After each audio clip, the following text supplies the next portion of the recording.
Assalamualaikum warahmatullahi wabarakatuh. Dumateng para rawuh ingkang bagya mulya. Kanca-kanca sing tak tresnani. Ing kesempatan menika, dalem paring asma Ananda Garat Satyagani badhe ngrembug masalah virus ingkang dadosaken was-was ing wekdal akhir-akhir menika.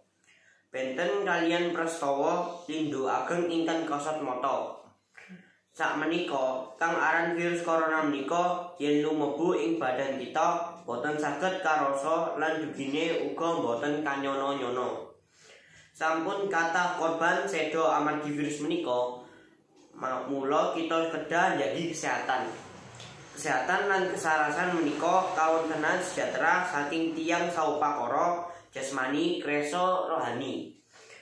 Kasarasan ugi ngrumpiaken anugerah saking Allah Subhanahu wa taala kersanipun kita sedaya saged nglampahi kegiatan. Wonten pepatah ingkang ngendikaken menawi mencegah langkung sae tinimbang ngobati.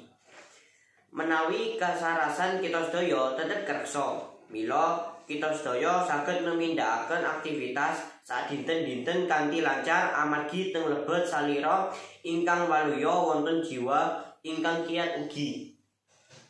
Dadosipun kita sedaya saged njejer prestasi langkung kathah malih kagem masa ngajeng bangsa kita sedaya amargi bangsa ingkang kiyat yaiku bangsa ingkang sehat. Menawi rakyat sehat nila satunggal bangsa badhe dados sehat ugi kiyat. Mekaten sawalipun rakyat ingkang kathah sesakitan mila bangsa badhe dados lemah. Kanca-kanca sing tak tresnani, ngenani virus corona iki, pamarintah wis nglarang awake dhewe lunga-lunga, ngindari panggon sing rame. Kabeh warga kerja ing omah. Ora ketinggalan awake dhewe kabeh uga diutus sinau ing omah. Awake dhewe kudu matuhi apa sing dadi tugas lan tanggung jawabe awake.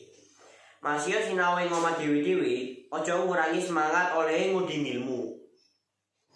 Kabeh iki kudu dilakoni supaya awake bisa mutus penyebaran virus corona. Aja lali tansah nggunakake masker, wijik sadurunge lan sakrampunge kegiatan. Sakliyane ngrampunge tugas-tugas, awake kudu tansah eling lakoni samubarang sing apik-apik. Salat 5 wektu aja lali. Tansah ndonga marang Gusti supaya kita bangsa Indonesia iso nglewati musibah iki. Sagung para rawuh ingkang kinurmatan.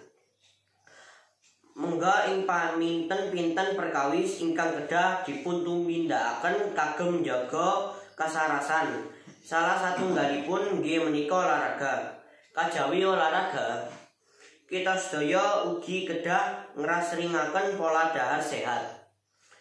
Nggih menika kaliyan upakara dahar-daharan ingkang bergizi seimbang, ngandung serat, ugi zat-zat ingkang dibetahaken dening badan.